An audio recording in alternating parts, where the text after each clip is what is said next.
Hello guys, welcome back to Women, Wine and Wisdom. I'm Naomi. I'm Jimmy. And today we're going to be talking about fertility and the journey to motherhood. Yes, and we have a special guest with us. We have Emily, also known as Ems, but you might know her as EmzPower on Instagram. So, yes, as you can see, our beautiful baby is pregnant. Very exciting. We heard Emily's story, I think a few days ago, to be honest. And we're super excited to have you. Yes. Literally can't wait for the rest of the ladies to hear the stories and the journey, to be honest. But I'm ready to just dive in. I'm ready to dive in. Let me tell you, it's a very, very empowering story. So. Thank you. Empowering, EmzPower. I know, it just all rolls. So yeah. Should we start with some questions? I think maybe if you introduce yourself, just let them know a little bit about you without giving them too much. Okay. But just let them know who you are. Yeah, so I'm Emily. I've been a women's only personal trainer for the last 8 to 9 years. I also spend my free time creating safer spaces in gyms for women. So raising awareness of sexual harassment that we face when we go to gyms and stuff. So I work with the powers that be, so like Mayor of London's office and like Pure Gym, the gym group, just to try and create some change for us ladies. And then dealt with some infertility probably about 18 months, 2 years ago, and really want to highlight and talk about how I managed to get pregnant and like the journey of all of that. So yeah. Amazing. Yeah. I think one thing I want us to maybe just even talk about is just to tap into our age. Just because I feel like a lot of people don't actually associate infertility with younger women. And I feel like us women, even in our 30s, we are actually still quite young. So can you just touch on basically like what age you were potentially or you were diagnosed with POI? And what is POI for the masses? Right. So POI is premature ovarian insufficiency. It used to be known as POF, which instead of insufficiency was failure. But with the insufficiency, it means that your ovaries can sometimes switch on and off. Oh, okay. So you're not quite in menopause straight away. But some of the ladies who are diagnosed are. In full-blown menopause. Wow. So I was, when I first started getting my symptoms, I was 30. Obviously I didn't know what they meant. And I was diagnosed a few days after my 31st birthday. I'm now 32, soon to be 33 in a few months' time. So yeah, it's been a little bit of a journey. Yeah. Wow. What was it like when you first had that? Or better yet, how did you find out? What drove you to go and get yourself checked? Yeah, what were the symptoms? Right. So I was originally on contraception. I had been on contraception for a really long time. And me and my partner he really wanted kids. I was happy to wait a bit longer, but I kind of wanted to see where I was at because I didn't know my cycle. So my whole plan was take out contraception, learn my cycle, and then kind of go from there. My cycle was great. Like as soon as I took my contraception out, within the first month I had a bleed, and then I continued regular, like to the date kind of thing every month. So it was super good, no issues. And then probably about 10 months later, I had a abnormal bleed. So it was like in the middle of the month, I just started randomly spotting about 15 days after my period, which is obviously, as you guys know, cycles range from like 23 to like 35 days-ish. Obviously, that's quite long, but it varies for different women. And yeah, it was abnormal. It was like 9-10 days. And then 10 days after that, I had a period. And for me, that didn't make sense. So I wanted to find out what it was because I had no clue. So I called the doctor and we started blood tests. Thankfully, the doctor that I had, she was a woman, but she also had an extensive experience in gynecology and fertility. So I was very lucky. A lot of women that you speak to who have been diagnosed with POI, they haven't been diagnosed for years sometimes because people have ignored their symptoms and not known obviously GP is general practice. Yes, you can't expect them to know have be specialists in those fields. Absolutely. And it's a shame because it means that a lot of women don't get diagnosed for a long time. I was definitely, like, my journey has just been so lucky in that aspect. Blessed. With the quickness of how things have turned around in most ways. But how was the experience at the GPs when you were going through this? The first experience I had was fine. Okay. The GPs have never really been too much of an issue. It's the hospitals that have been an issue, the hospital appointments. But the GP practice was good. She sent me for the right tests. So I had quite a few blood tests done. Didn't know what they were really for. Testing for, yeah. Yeah. There was a few things that she said, but to be honest, I wasn't paying attention. I didn't think there was anything really wrong. I just thought maybe... Let me just get it checked, just in case. Exactly. That's what it is. And to be quite honest, my nan, she passed in 2018 of ovarian cancer. So, you know, like, you have to be careful of these things, you know? Like, you have to think about these things. And if she had checked herself out, I feel like she would still be here, if that makes sense. So it kind of plays on your mind. Yeah. I feel like, especially when you have somebody in the family that's gone through something similar, you become more hyper aware of any little changes in your body. Definitely, I can definitely agree to that. Yeah. So the GP, she sent me for the right test. Once the blood test came back, she like informed me straight away. She phoned me. She said, look, there's been one abnormal result. Not to worry, like, we're going to go for the internal ultrasound. Okay. That was the next step. And we're going to repeat your bloods and see what comes up then. Now, with POI, when you get diagnosed, you basically have to have 2 blood tests. There can be other diagnoses, but I'm sure the main one that people say is the 2 blood tests with a FSH level, which is your follicle stimulating hormone. Okay, I did not know that. There's a lot of abbreviated words in the medical industry, and I'm just like, what's that? So this level for normal women will be, I don't want to say normal women, sorry. I just want to say for our age would generally be 1 to 20. So it wouldn't be higher than 20. When you go higher than 20 and you're looking at above 30 plus, that's when you're getting into menopause or perimenopause, all of that stuff. So mine came back higher than 20 originally. So that came back. She said not to worry, sent me for the internal ultrasound, went for the internal ultrasound, and that was not a good experience at the hospital. What made it a negative experience? I think just the way that the woman doing the examination was very cold. The room was dark.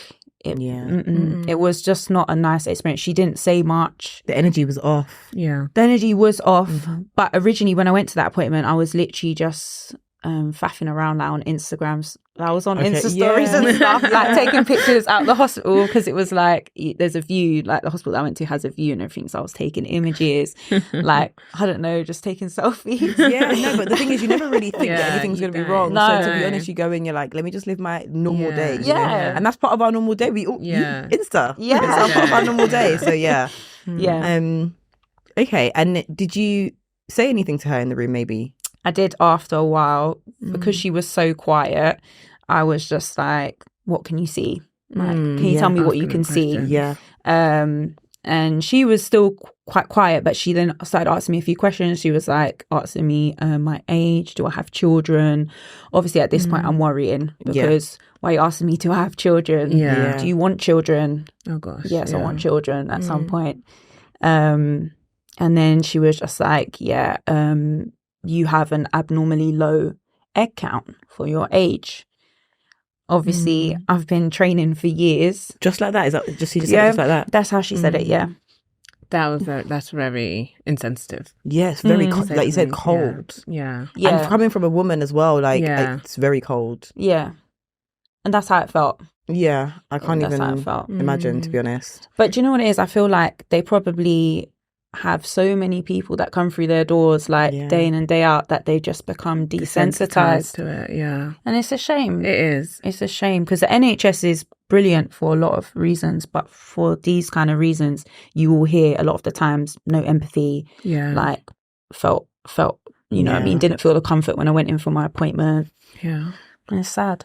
Did they ever say why they felt you were going through early menopause? Did they ever say it was linked to the fact that you were on a contraceptive? Or? Right. So I question this because for me, when I went for my fertility appointment a few months after I got diagnosed, they were basically like, have you got anybody in your family who's like premenopausal early? No, I don't. They wanted to check me out for autoimmune diseases. So I was like, this is another thing that I have to worry about now. Like, do I have something else wrong with me? And when I said about the contraception, it was absolutely no way that could be the case. There's no research that shows that's to be the case. But when you go online and women start talking about the fact we are the generation of contraception. Exactly. Like we are, some of us have been on contraception since we were 16 and even before for some people. Yeah. So it's like, and for other reasons, not just for not getting pregnant. Some people do it for heavy periods. Some people do it for like maybe they're having some sort of symptoms as well that they want to kind of.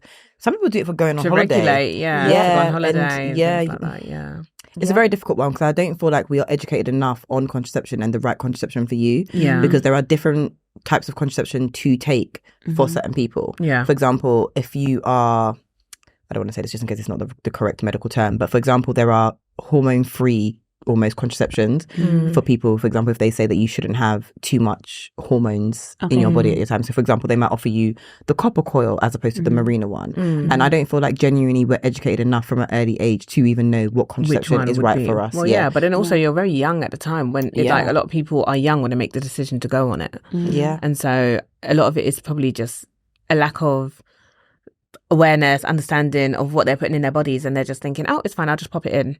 But facts. Not realising that there could be a consequence down the line. And I think with that as well, and again, this is why I think women need to have better relationships with their mothers and their parents. Yeah. Because I feel like we skip that part and we just want to go to the doctors. We feel like we know everything. Yeah. But I feel like the women that have good relationships with their mothers will go to their mother and talk to them about these things. Yeah. Because I would 100% at 16 go and talk to my mum about what contraception I should take or what will work best for me, because I know that you know me, and if you've experienced any medical conditions, I might go to the clinic and lie. I don't know if my mum's had any history of anything before. I could go in and just be saying whatever, but really we need to work on those relationships for ourselves. The thing is, you're pointing out a very good point, and I think it is very important that better relationships should be had with children and parents. Yep. But unfortunately, I don't feel like that is the case at the moment. I think it's not.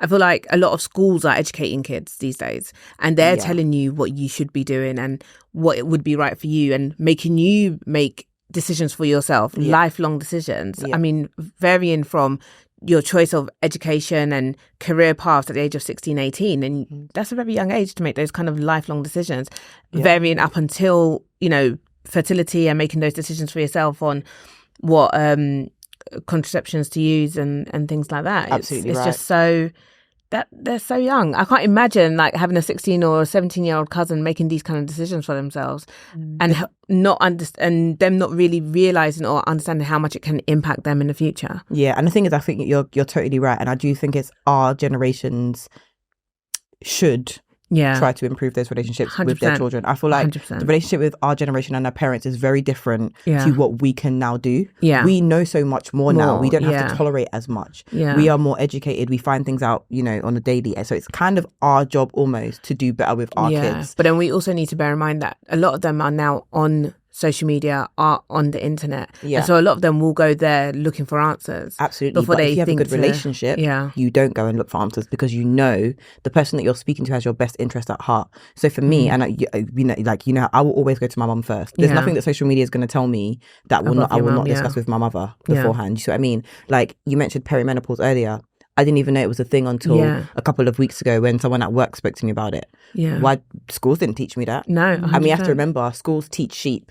I was a teacher before. We teach sheep. Yeah. And when I say we teach sheep is we teach everyone to do one thing. Everything is general. My body is completely different to your body. It's 100%. Completely different to Emily's body. Yeah. So we need to kind of figure out what works for us. And that's why I say I think it's we should take it on ourselves to teach our children to do better. No, you come to me first, and then I will give you this advice. We'll find a specialist. I'm not going to know all the answers. We're not perfect beings. Yeah. But I have your best interest at heart. But that's the thing, because like your parents will go so much more harder for you than a school teacher would. Exactly. In most cases, if you have a good relationship with them. And even if the teacher genuinely has your best interest at heart, it's still not the same as a mother's love.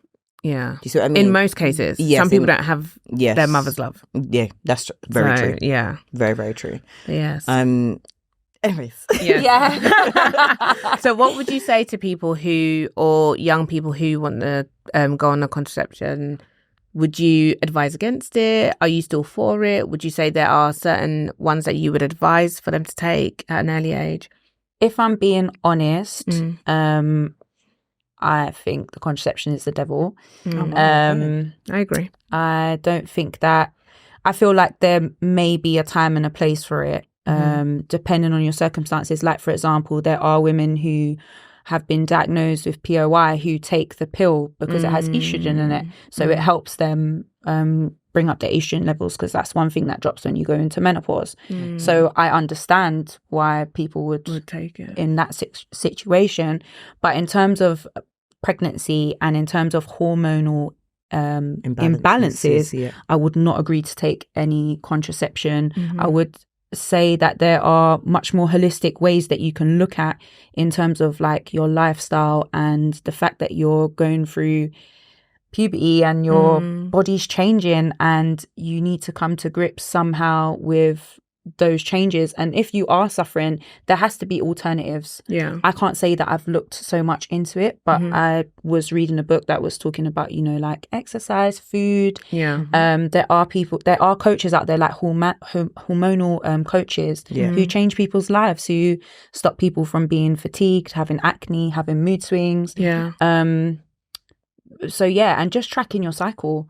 Track your cycle, learn about ovulation, learn about the stages of the menstrual cycle, so that you know exactly where you're at and when you're feeling these feelings, like more tired, cravings, all this stuff. I think that's super important. You learn these things through conversation as well, and learning your body. So for example, one of my friends, literally every month, she will say, I feel like a whale. I'm like, is your period due next week? She's like, how did you know? Because every month around the same time you say the same thing. And it's the same with me. Like, I know my period is due because the week before I eat like an absolute horse. I eat everything. But when I'm on, I eat a lot less. So you kind of just start to learn. And I also noticed that when I'm ovulating in the beginning, like my body temperature is a little bit higher than it normally is. So, and I think that became a thing. It's like your basal body temperature. Don't quote me because I don't know what. So I know what I'm talking about. But I think it's a thing. But you genuinely, at certain points, you need to learn your body, learn what foods work with you. That's the thing. Because I started to, at first, I never paid attention to my body at all. When I was younger, I never used to. But as I got older, with all the aches and pains, I feel it sometimes. Jeez. But you start to you start to become a bit more in tune with your body. You start to really listen internally to what's happening to your body. So you notice different things. You notice when maybe your body becomes a bit firmer, like when you're due on. Even when I'm ovulating, I can feel my ovaries releasing. I think we had this conversation before. We did, one side, and I was just thinking, on one side. That's strange. Like, can you feel it?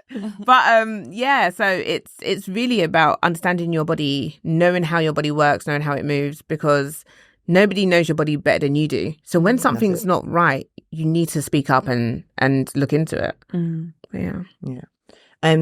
I was going to say, so like after the diagnosis, how did you deal with that and how did you feel? Because I feel like that's a big thing in how you feel when you're 31, being diagnosed with POI.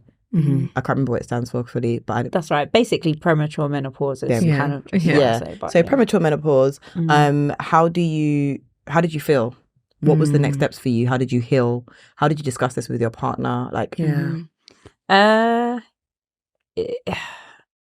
It's difficult to go back to that space, you know, and talk about how I felt, because I'm in such a different space now. But it was the opposite of how I feel now. So it was disruptive.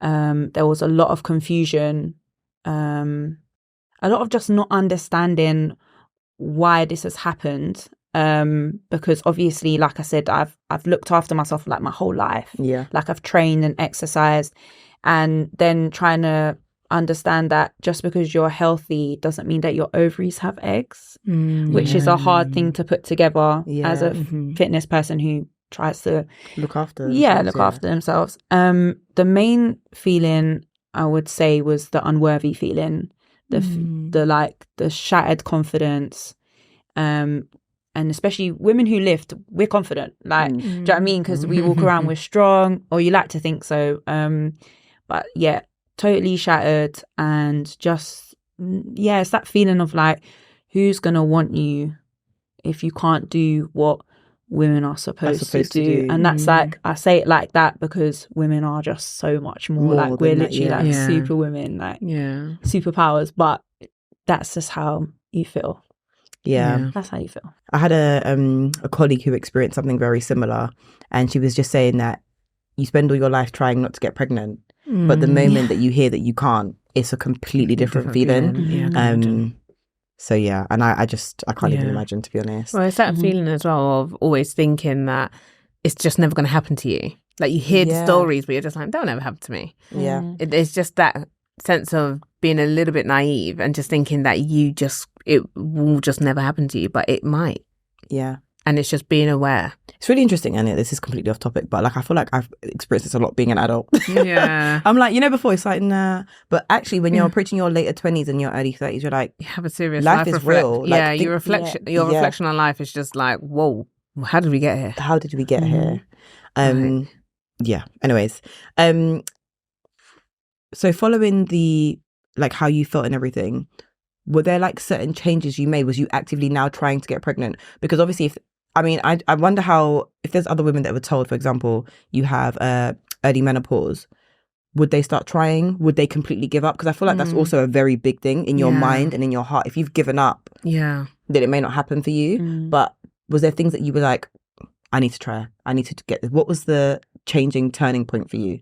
The turning point for me came many months afterwards when I went for a private consultation because I wanted a second opinion, which was a totally different experience. The woman was, I don't know, she just explained everything like so well, and I didn't have that experience with the NHS when I went for my fertility appointment, because they led with like egg donation and adoption and all this stuff, and I didn't even know what egg donation was. You hadn't even diagnosed, you hadn't even digested the whole everything that's going on. So the changing point was then in terms of even minutely trying to get pregnant, because originally everything was based off of dealing mentally with the diagnosis, knowing that physically my body's going to have implications because I'm going to go into this 20 years earlier than what I'm supposed to go into this, because the average age of menopause is 52.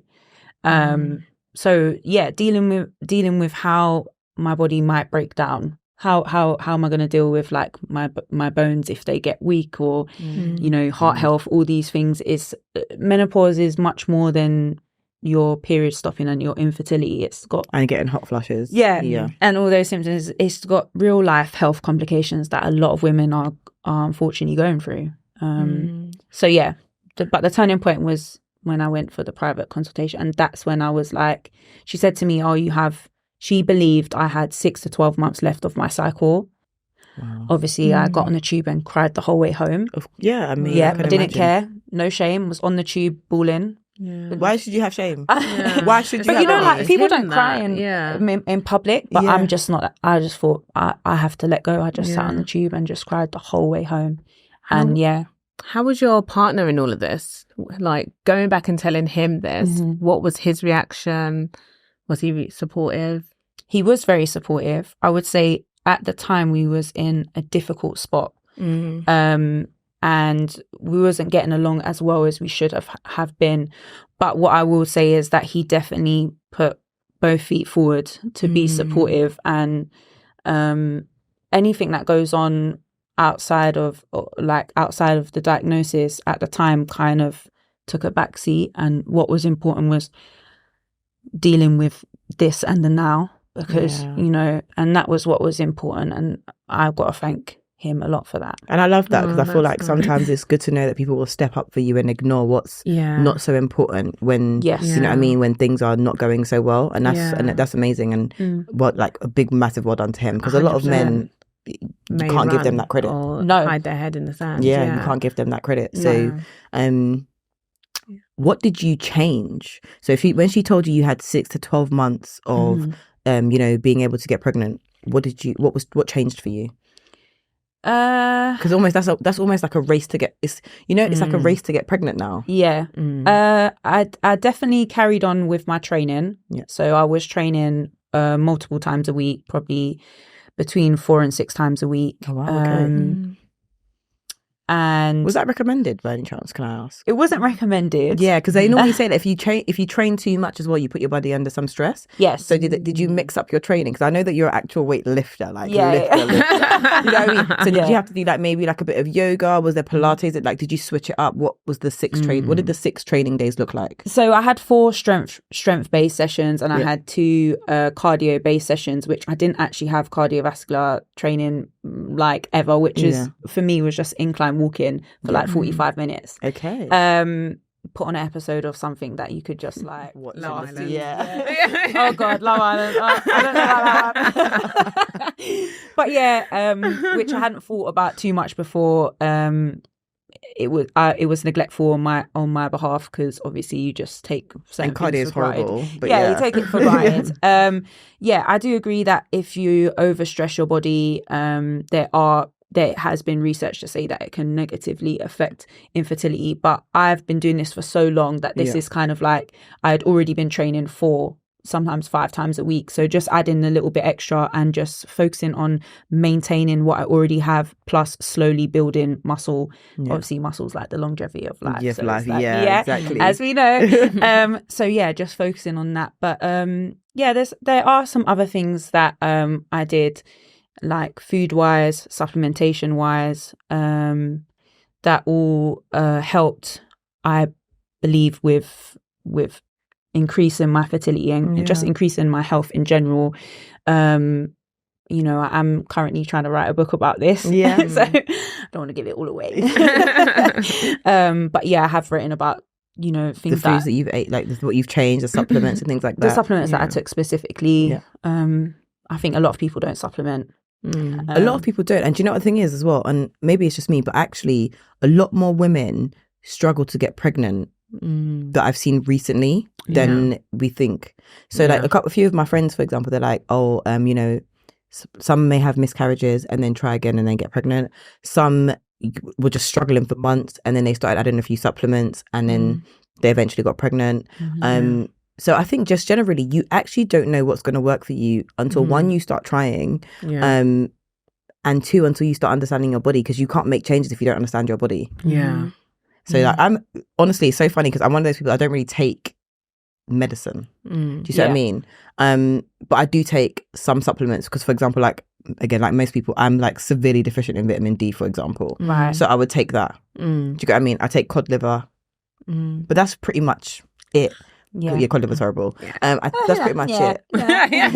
But there are definitely other things I feel like I know when I'm trying to get pregnant, I probably would add to that. And complete side note. So this morning I saw that if you're not trying to get pregnant, papaya apparently is a good fruit to have. Oh really? Yeah, because apparently it boosts one of the hormones that prevents you from getting pregnant. Which is really interesting. So there actually are foods that can actually help with not getting pregnant or trying to get pregnant. Like as a natural contraception. As a natural way, yeah. I mean, don't take it from me. Because I didn't say... People will be out here with babies saying, oh God, Jimmy said a papaya will stop this. It's just one name of with their children papaya and all sorts. Yeah. But it's like they say that if you want to have like okra water. Okay. If you're trying to make yourself more slippery and trying to get pregnant, okra water is a really good thing to try and have. What? I ain't heard of him. Okay. I guess if the internet says it. You can find anything on the internet. You can find anything on the internet. I'm telling you. Tell you if you That's why I balance say on your don't head, always you quote will me get on it, pregnant. because you never know. This is it. Exactly. What was I going to ask? How long after you changed your lifestyle in terms of like adding the supplements and changing the foods and going to the gym maybe 6 times now? How long did it take for you to get pregnant? So if we go from when my private consultation was back in April 2022, I didn't start feeling myself properly until the end of 2022. Wow. Roughly. There were obviously, it was getting good. I was starting to get back to where and my periods started to become a bit more regular, you know, and my hormone levels started to smooth out. Okay. So this FSH level that was once high had started to come down. It's really interesting. Through some good changes. Which will be in your book. And then in November I had an appointment with a menopause specialist. Okay. Yeah. And I had waited 11 months at that point for that appointment. Wow. So it's a big waiting list. Yeah. And she basically said to me, like, she wanted to be honest, and she was just like, look, it's probably not going to happen for you, because they had given me like a 5% chance in my first fertility appointment, and then they said 5 to 10% maybe. And she said, look, we just don't see it. It doesn't happen. Like, people don't walk through the door and they're pregnant with the diagnosis. It's unfortunate, but I have to be honest with you. So I was like, okay. But at that point, my faith, I don't know why, my faith had just grown, because over months of working on yourself, my faith had just grown. And I kind of basically said to her, like, I just want to see what happens. Like, I just want to see, because they waited to put me on HRT, which is hormone replacement therapy. I know about this from the lady at There work. we go. Yeah, there we go. Again, only learnt this recently. Yeah. Did you know HRT was a thing now? No. Yeah. No. Hormone replacement therapy. Yeah. So why do they put people on that? Because when you go into menopause or your premenopausal, your hormones start to lack. There's certain hormones like estrogen and stuff that start to lack, and testosterone and progesterone and all these things. But ladies, before you take HRT, do your research. Research. There's a lot of research on HRT that people need to read about. Yes. But we'll come back to that later. Yeah, I think it depends on what you take and how you take it specifically. But I didn't want to take it. So I denied it in that. I'm not surprised. I denied it would have as well. because my periods were there, and I was like, I wasn't ovulating, because that's another thing I did. I took ovulation tests at some point, started mid-year.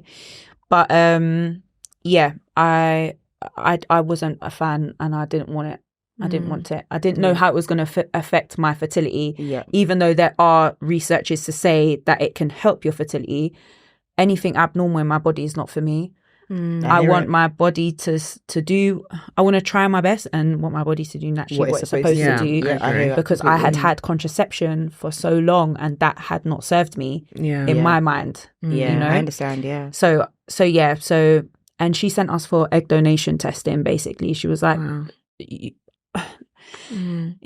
she said, we'll put you forward for egg donation testing. I said, fine.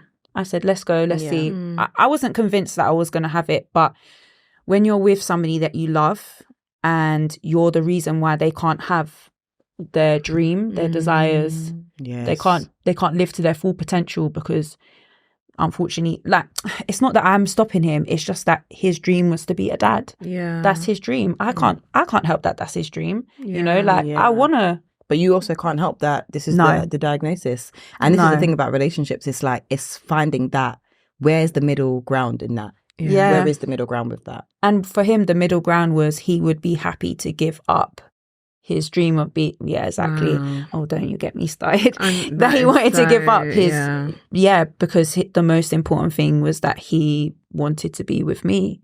That's amazing. I love that. That's beautiful. But that, for me, that's crazy, because I would never want him to do that.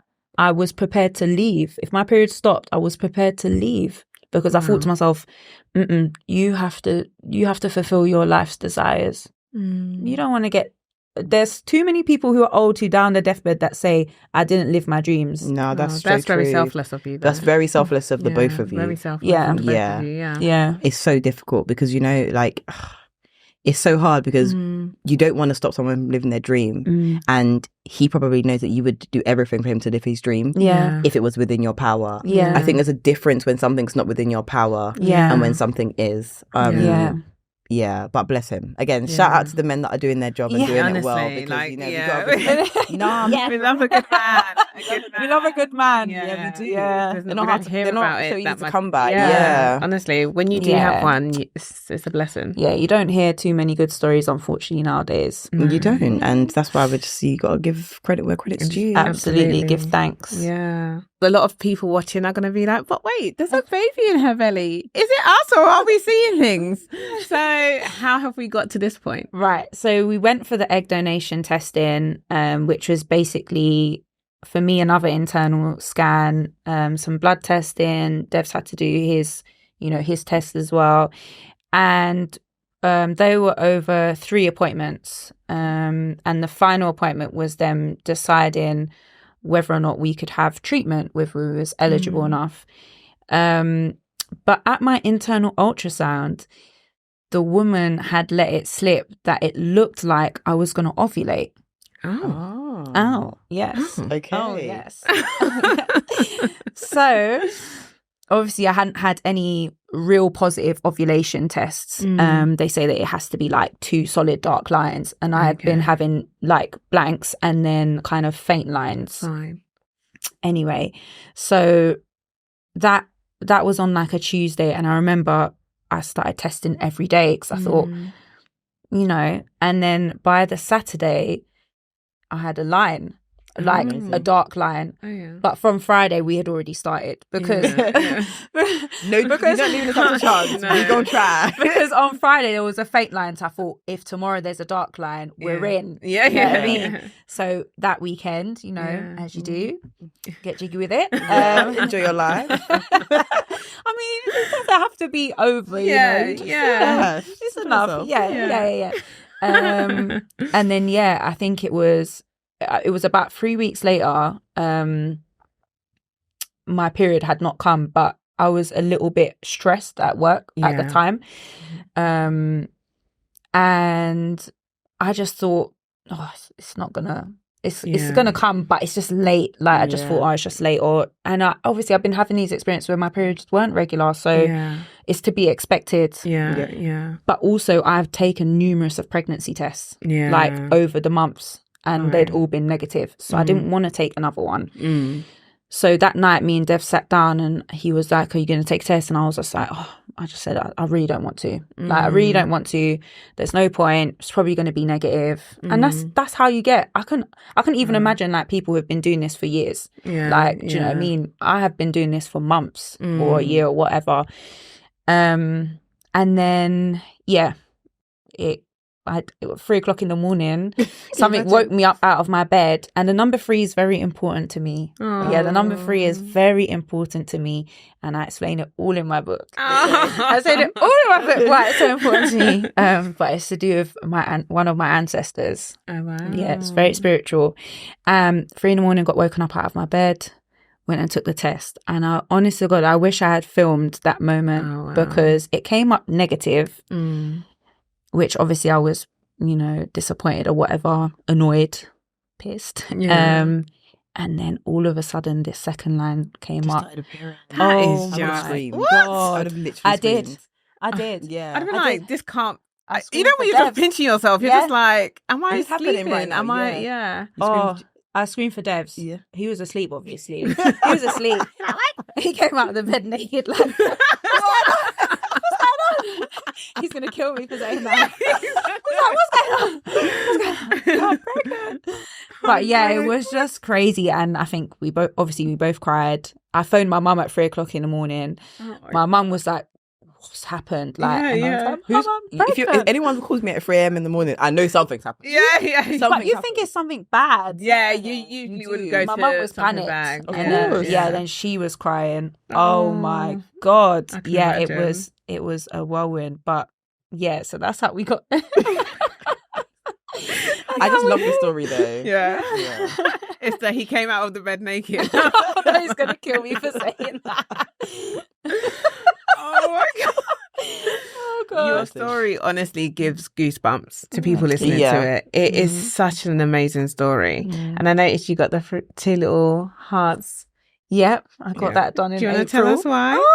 I got that done in April after my private consultation, and no one knew, but basically it was the manifestation, a visualization of like one day there will be two beating hearts in my body, and here they are, and here they are. Yeah, I love that. I love this. It's so amazing. I think it's super important again to not give up in your mind and in your faith. Yeah, because from the sounds of it to me, even though there was hard times, you kept that faith and you kept solid in that. And I think that's definitely made a difference, because a lot of the time we give up in our mind, and when you give up in your mind, your body's given up as well. Down, but exactly. In the Bible it says, walk by faith and not by sight. Exactly that. So, and you walk by faith, and that's why we're here today, because there's so many moments where, from when the doctors had spoken earlier on, if you had just taken what they had said and given up, maybe you would not be here.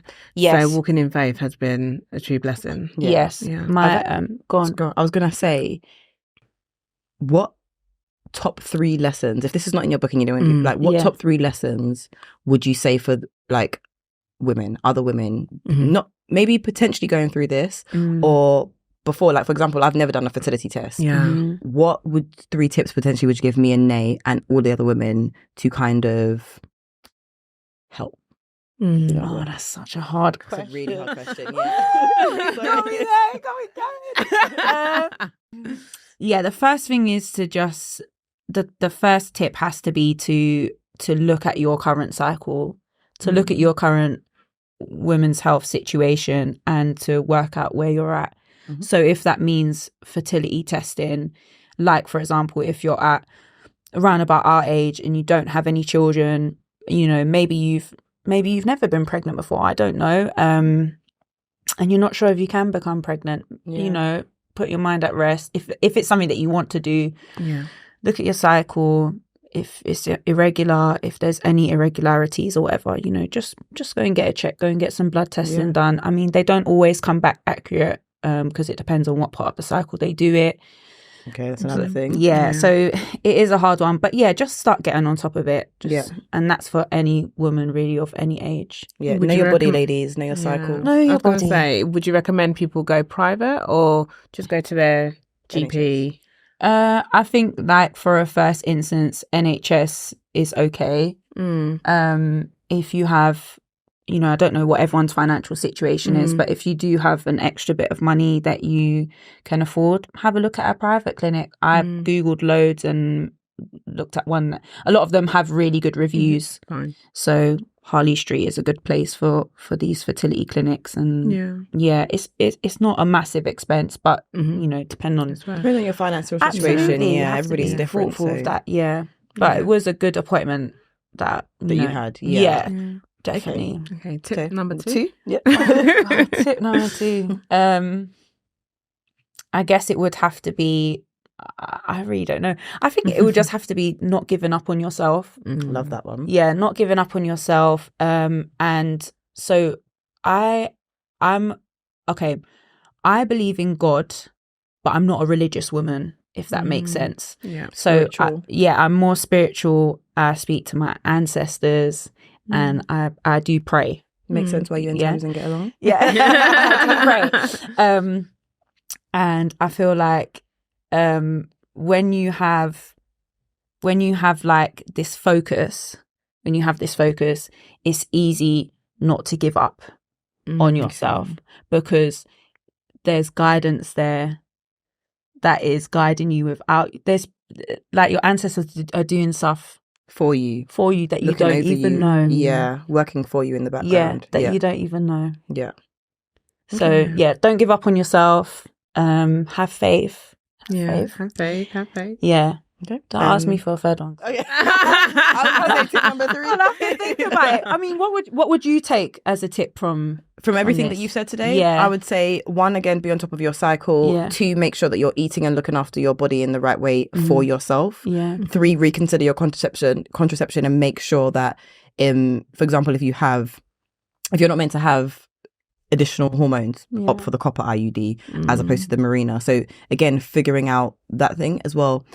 I think one thing as well, which is not so related, but your support network, because the way that in which your man has supported you through this is a very, very big deal. And I feel like in relationships now, they're very fickle. Yes. And as we were saying then, I think you literally said this earlier, a lot of people don't do for better, for worse. It's only for better. Yeah. So I think, again, making sure that the tribe around you in your circle is for better, for worse. Yeah. Because it's such the fact that you called your mum at 3 a.m. Yeah, my mum and my partner have been 2 major vessels in keeping this ship afloat. Like, especially my mum, because she's going through menopause, or she's in menopause, so she knows all about it. She's an advocate for it at her workplace and stuff, so she has a lot of information and a lot of gems that she gave to me. But definitely that has to be top. That number 3 would definitely be like what you're saying about your support network, especially your partner if you have one. Yeah, it's so important, because for men they don't really understand how much like you can only explain this to them. You know? Yeah. Facts. And do you know what though? It's not, I wouldn't even say it's just men, because do you know what? When our parents were going through menopause, did we know? And when they were telling us they're having hot flushes, did we take it seriously? No. We didn't know. And in all honesty, there's a podcast episode, and I can't remember who it was. It's a lady in a red top, and she's talking to Stephen Bartlett on the Diary of a CEO. Yes, I've seen it. You've seen this episode, and she talks about like all of these things, the cycles, and how we're affected so differently. Yeah. So I think it's up to us as well, is to make sure that we are educating ourselves. Yeah. And as you said as well, the last thing I think I've taken as well is have faith. Yeah. Don't give up on yourself. I think when you have faith, anything is possible. Yeah. But when you've given up in your mind, your body shuts down. That's why they say you need to train your mind. Yeah. So I would definitely say those are the things I've definitely taken away from this. You know, tracking my cycle, I kind of do regularly. Contraception, I don't take anyway. Yeah. My mum, literally my backbone. My partner's amazing. I have very good friends and family. So I'm just trying to think about, I'm trying to think about all the things. I'm like, okay, this is good. This is good. But regardless, I still don't think you ever really know how it feels until it happens. Yeah, you won't know. Yeah, you won't know how it feels until it happens to you. Yeah. And I think as well, it's just like, people just shouldn't take life for granted and think that everything is going to work on your timing. Facts. Because it doesn't always happen like that. Snaps. So, you know, I think as young people, we need to understand, like we've been saying throughout the whole episode, is making sure that you're in tune with what's going on in your body. Yeah. You know, if you feel that things are happening that are quite abnormal to you, go get it checked. Like those things are very important. You young ones, I hope you're listening. I hope you're listening. Don't take life for granted. But you know what as well, I want to say as well is that one thing I want to say is that when I came out of my first fertility appointment, a thought that crossed my mind when I was leaving hospital, I remember the sun was shining and whatnot, and I just had that rubbish news. But I then thought to myself that maybe my life's purpose was not to be a mother, but to continue on empowering other women. That's something. So I want other women to know that if this is happening to you, and maybe you're okay with it, whether your life doesn't need to revolve around being a mum. A mother, yeah. Yeah, and so much value in women, like... Yeah, other than just being a mum. Yes, absolutely. Yes. But if you do want to be a mum, there are so many other options. Adoption. That I would have had to explore, which I was starting to explore, had this miracle not happened to me. And literally miracle. Miracle. Yeah. Miracle, so, indeed. Yeah. But yeah, no, it's honestly, I'm just still, your story just still blows me. Still blows me so much, because I think there's so many females around our age group who, you know, haven't had children yet. And I think a lot of women are having children a lot later because they are chasing careers and, you know, chasing life. And it's just very different to what it was 60 years ago, you know. And so... yeah, I think it's important that people are hearing these stories, because even if it's not premenopause, it could be PCOS, endometriosis. There's so many other women suffer in silence a lot. And I think it's important. We don't like to talk. Stigma, and I think it's important that more women, find supportive groups. If you don't want to speak, I'm not saying that you should speak to every single person, because it is still very, private and personal. But find people you can speak to, find people that you can confide in, because it's very important. And making sure that you're trying to get the right information, go to the right people that will support you and, have your best interest at heart. Yeah. I think we should wrap it up there. Yeah. Well, thank you so much for coming. Thank you for having me. Yes, and look out for Emily's book. Yes. If you want all the gems, on what supplements she was taking, the food she kind of switched up, maybe the new exercise regime, definitely check that out. Once we get it, we'll obviously link it on our page as well, on our Instagram. Yeah. I'll definitely be reading it too. Absolutely. And don't give up. If you are going through something to do with your fertility, please don't give up. Make sure you seek advice, seek help. But don't give up. Like, Emily is a walking miracle, so she's a testament. So guys, just don't give up and have faith. And if you have any other questions for us, guys, please just drop them down in the comment. EmzPower's on Instagram. Yes. If you need some PT sessions as well, guys, women's only. But see you soon, guys. Bye. Bye.